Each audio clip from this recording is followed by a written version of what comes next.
is the Page Publishing Book Club. How you doing? I'm Alice Stockton Rossini. Rob Barretts is my engineer, and you are my faithful listener. Now, how many times have we talked about how writing is therapeutic? Many, many, many times on this show. Well, we're always talking to people who overcome incredible hardships and heartbreak through writing, and it's just one road to take to get to the publication of your first book. Writing is what literally keeps Frank Carcosa going. He made radios for the hearing impaired, and then he ran into some problems with the IRS. His business was destroyed. He wound up in court, in debt, and in deep depression. So he started taking pictures of wildlife, and that was the beginning of a new chapter in Frank's life that's led to the publication of his book entitled The Last Summer. Frank. Then I started writing essays about my photographs, then short stories. And then I wrote my first novel. And my first novel was Tales from a Haunted House, which was also published by Page. And it was a story idea that I had many years ago while driving home through a snowstorm. And the story was about honest people who worked hard to achieve their goals. And I literally drifted into a fantasy world of my own creation as I wrote these stories. And I enjoyed being with them. I enjoyed sharing their lives. And the story has a pay-it-forward theme, which expresses the care and concern that I have for others. Since losing my business, I've been very isolated, talking only to people with whom I occasionally share the beauty of the woods. And it was so nice being with these people whom I created. Then my next story was The Last Summer, in which I could express my regrets about never having married and never having children. And the story is about a trashy romance novelist who was told by his doctor that he's going to die in 6 months. And upon reflection of his life, he realizes that he has never done anything of value that will last beyond his death. So he decides to write a great novel. And during those last days, he meets the woman for whom he has been searching all of his life. And they both had the same interest. They both like hiking and mountain climbing. And during the last summer of his life, he finds true happiness and love. The woman in the story suffers from chronic depression, which lasted most of her life.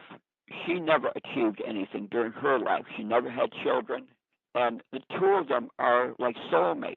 They both have the same sadnesses, the same regrets. So they work together to write a great novel.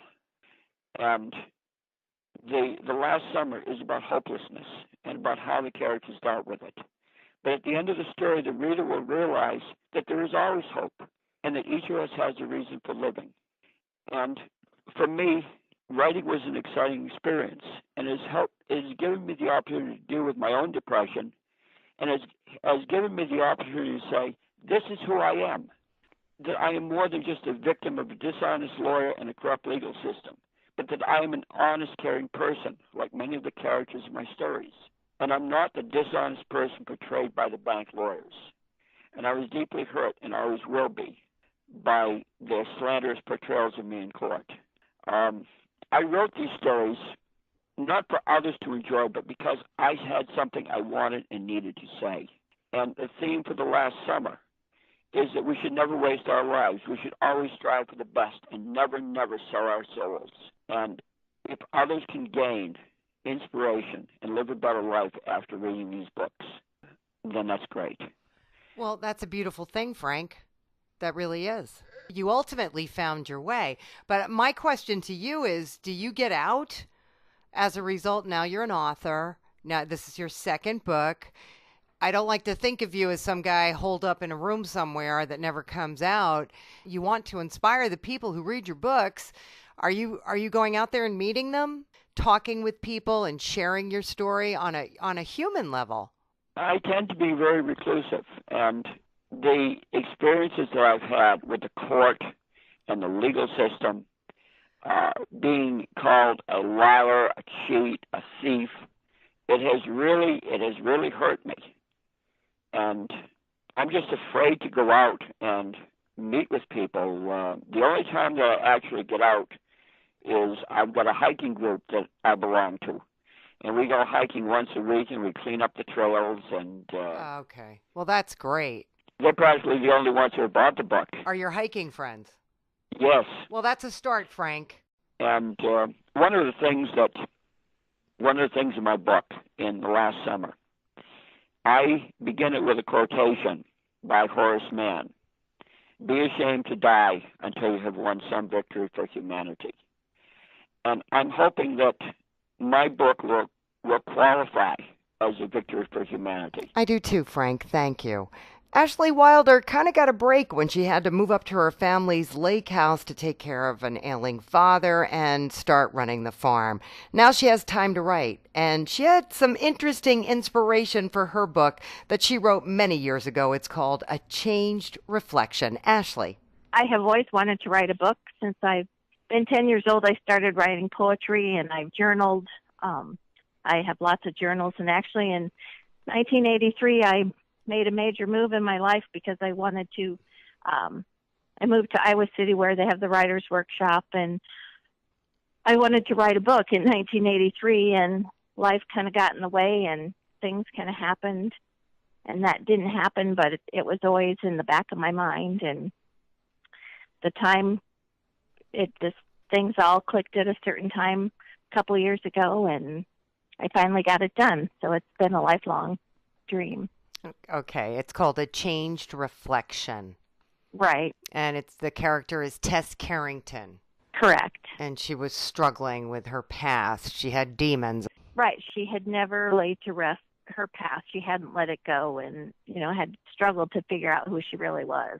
She ran into an old friend and just started looking at her life and realizing, she had so much and she was blessed, and that each little step she would take little steps, and each time she would look in the mirror and see that reflection, things started to change a little bit. She started getting away from the things in her past, letting things go. And so by the end of the summer, because the romance takes place over a summer, and she realized she was really okay. For the first time in her life, she truly believed that. What put her over the edge? She grew up in a family that they were not a public display of affection. They didn't say, I love you, but she always knew she was loved, but there was never that touch, that saying, I love you. And so as she reflects back, she remembers the relationship she got into in junior high and high school, and how that when she first felt that for the first time, that it was almost like an addiction for her.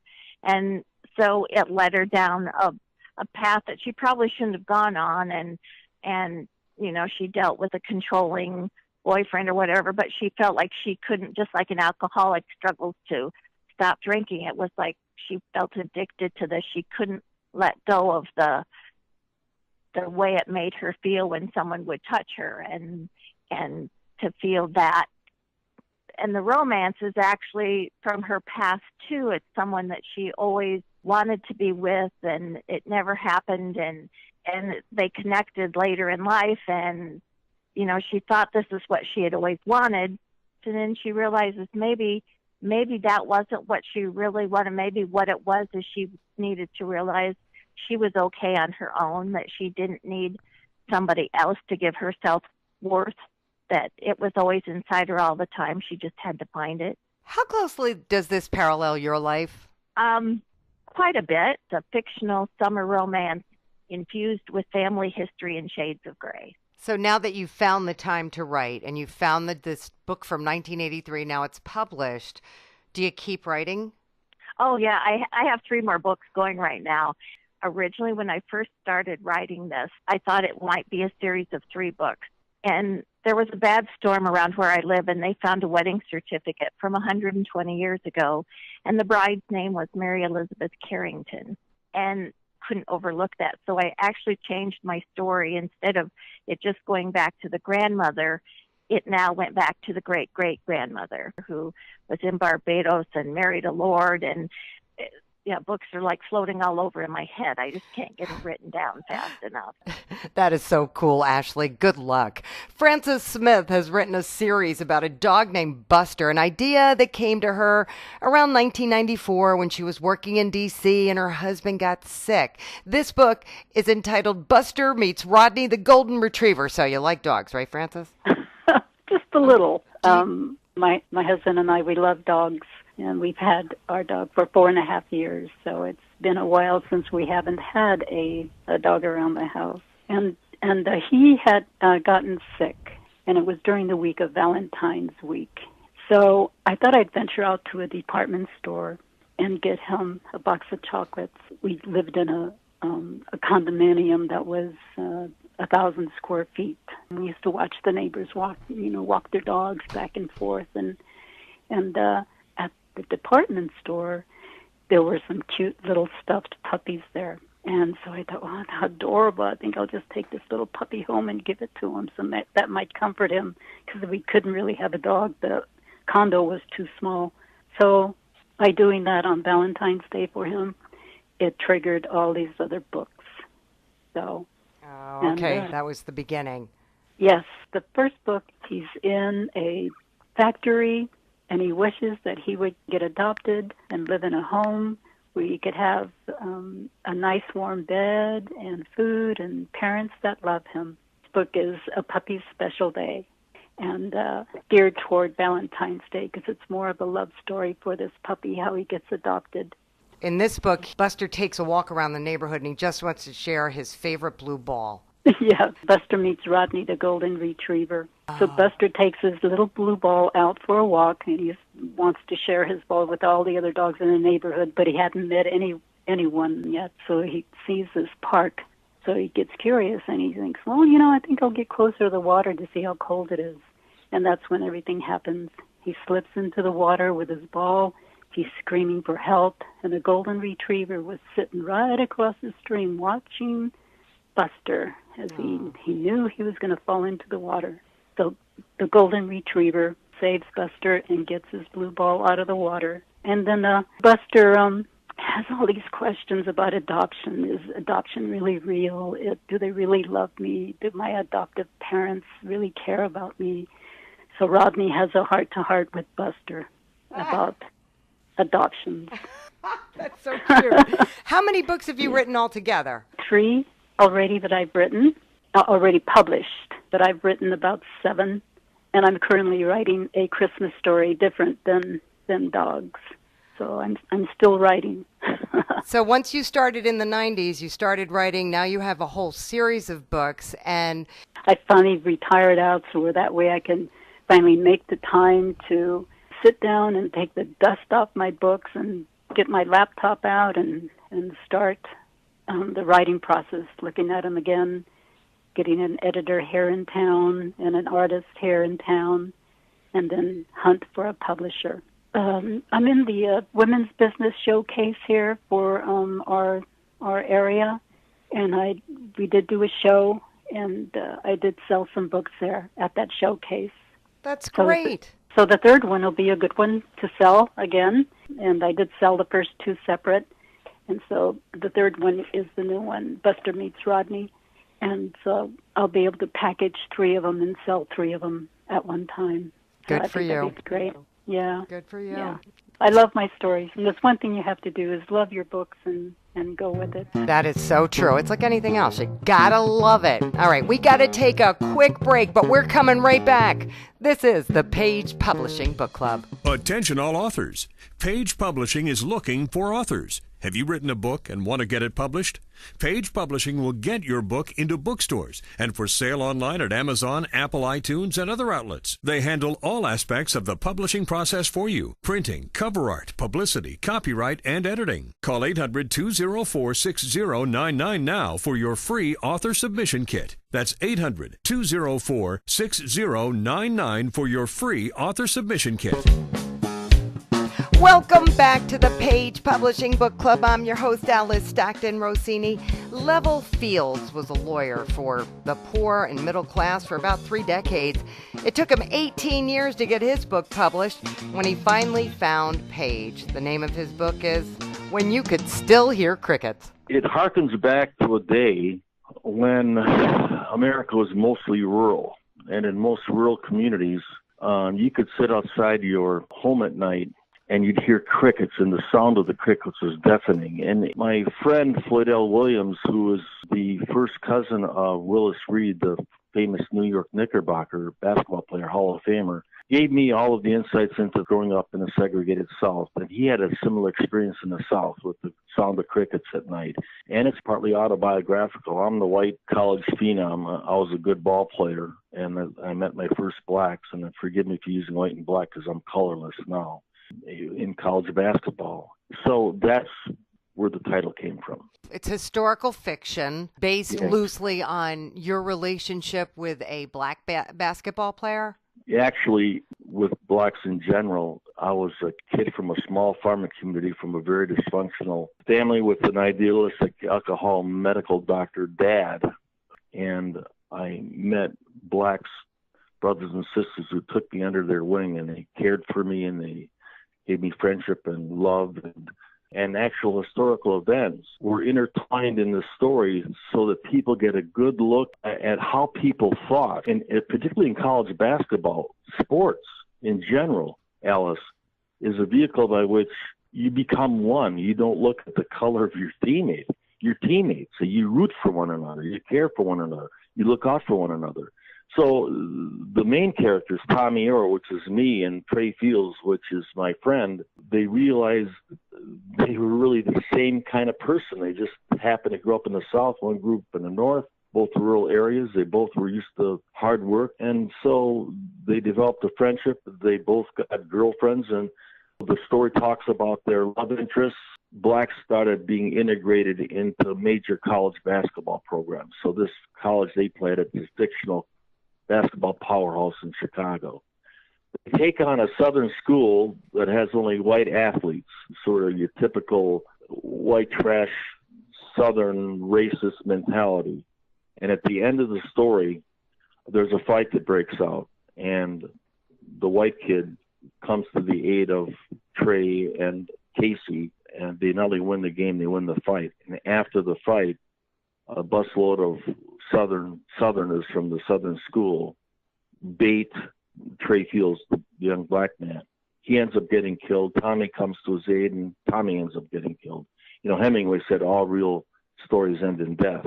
So it's not a Hollywood blow-up thing. It's a real story, and bad things happen to good people. And at the very end, at the funeral, I have the Reverend Dr. Martin Luther King, just before his assassination, get up and say a few words at the end of the sermon. His very last words are, "We have a lot of work to do."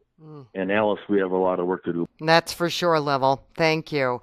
Adolf Jochnick was born in North Jersey, but grew up in Sweden during World War II. That's when he became fascinated with successful leaders who were determined to invade Russia, but failed. The name of his book is Napoleon, Charles XII, and Hitler, Challenge and Calamity in Russia, in which Adolf attempts to deconstruct what happened and why. The book essentially describes what they were doing, why they did it, and how they went about it, and what happened, why they failed, and comparing the different campaigns to see similarities and differences. And there are, of course, as always in a situation like that, quite a few. Well, first, let me ask you, what made you do this? I'm actually a lawyer, but I'm a retired lawyer. Okay. I always had an interest in it. A couple of years ago, I wrote a shorter book comparing Charles XII, the Swedish king, who invaded Russia. He had a war going with Peter the Great, and then Peter the Great then got involved with the Turks. So I thought it would be interesting to compare these campaigns. I grew up during the Second World War in Sweden, so everybody, of course, was very involved in what was happening. Sweden came very close to being invaded by the Germans, and Sweden was very much involved, of course, in Finland's war with Russia. So it was a matter of substantial interest to me, and I thought it would be fun to write a book comparing these three campaigns and why they all failed. The question of whether one of them might have succeeded, and also if it really made any sense when they did it. You know, Napoleon, for instance, had really very thin reasons to start this war, and he was extremely powerful, dominated all Europe, and he succeeded to throw away his empire on this invasion, invaded with 600,000 men, and they only got about 10, 20,000 coming out. So that was an incredible disaster. You wonder why somebody who is that smart and successful would make such a mistake. And Hitler, of course, everybody knows, but it's interesting too because everybody pretty much emphasized Stalingrad as the big disaster for the German and the turning in the war. I don't think that's accurate. I think the Germans actually lost the war substantially before Stalingrad because that whole campaign down south was a mistake. To win the war, they had to instead go north and take on the Soviet army that was around Moscow. And it was the winter, right? Didn't the winter do them in? Yeah, in the winter of 1941, they were stopped outside Moscow. Yeah. And everybody thought if they were going to start a new offensive in the spring, which everybody thought they would, not the least Churchill, that they would continue and towards Moscow. The Soviets, Chief Zhukov, their chief marshal, assumed the same thing. He had most of the Soviet troops up around Moscow. Hitler was very hesitant, and many of his generals didn't want another attack at all. They thought they couldn't do it, and they were actually right. Hitler compromised and instead started south to get the oil, but that was a hopeless proposition. So to win the war, he had to go and take on the Soviet army around Moscow and defeat them. Otherwise, he couldn't do it. Well, is there anything we can learn from these battles today? Well, I think my conclusion as to why these people did this is that with successful people like that, their egos get so big, they think they can do anything. And they start doing things even though they don't really need it. So you might say what you could learn is that when you look at people, maybe even our current president, they ought to be a little bit more modest in the assessment and everybody else. It's never going to be quite as easy as you think. And I think with a long line of successes as Napoleon had and Charles XII had and Hitler had in 1940, their ego gets so great that they think they can do anything. Yep. In a way, I wrote it more because I enjoy doing it, and I thought it would be very interesting if I could get it published. But I think this is a great idea to try to, get sales. But I'm not depending on income from the book, and I'm not. It's more my own ego. If I sell some copies, that'd be terrific. But my purpose is very, in a way, unclear. Yeah. Well, good for you. I mean, nothing better than to do something like this for the sheer love and joy of doing it. Finally, Elise Ward is a middle school teacher who probably looked like she had it all, but when you read her book, you find out she needed to break out. Your Crossroads, Your Choice is about her journey, and you had to make some really difficult choices. What did it really all mean? Well, it meant, unfortunately, saying that I was unhappy in my marriage. So, going through a divorce and kind of dealing with that sort of struggle, taking my parents off a pedestal that I thought they were supposed to be on forever. So that was kind of a harsh realization, and just really taking a look at myself and how I really, made a lot of choices in my life that were based on other people's happiness. So it really made me reassess kind of what I was doing and who I was. What sparked this? I just was not happy. I was not happy. I thought that I had to check some boxes in order to be happy. The job, the kids, the dog, the house, the husband. And when all those boxes were checked, I was still unhappy. Okay. And that, made me realize that something had to change. How many kids? I have 2. How old are they? My daughter is 6, and my son is going to turn 4 in October. They're little. Yes, they're very little, yeah. So is that difficult? It is.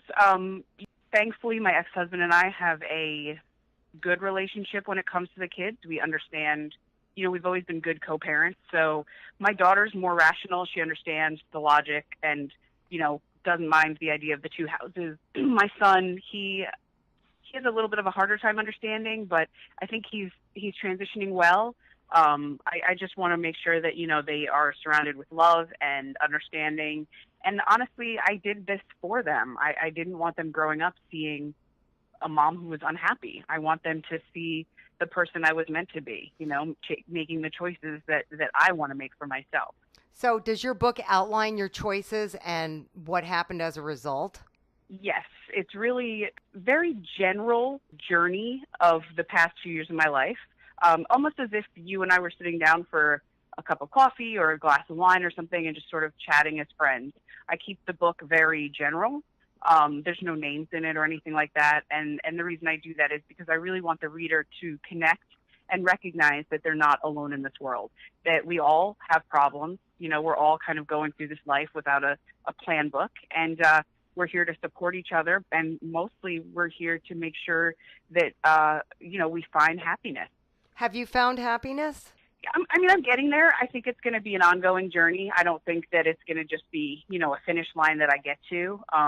There's definitely a lot of self-reflection that I've been doing. I'm much happier than I was, and I'm excited about the future. I no longer kind of look at it as sort of a fearful just next step. So I think there's been improvement. Yeah, I definitely think I found happiness. Well, writing the book, was that cathartic for you? Oh, absolutely. Absolutely. I almost felt like it was my therapist at times. As I was writing, I would have realizations and kind of come to some conclusions. And I think being able to sort of imagine someone sitting across the table from me being a supportive listener helped me to kind of work through a lot of the things that I was trying to work through. Now what? I'm trying to do a lot of social media, talk about my book. I've done a few blog tours. I actually sent a copy to Ellen DeGeneres and wrote her a letter. I'm hoping to get on her show. I think that her message and my message have a lot of very similar themes, and I just think it would be a really great platform to be able to spread the word about kind of finding your confidence and strength in the choices that you make in order to find your happiness. All right, Ellen, are you listening? Thanks, Elise. And Rob, we got to make a choice. We got to get out of here. Thank you so much for joining us, and don't forget to download the show at 710wor.iheart.com. We'll see you next time on the Page Publishing Book Club.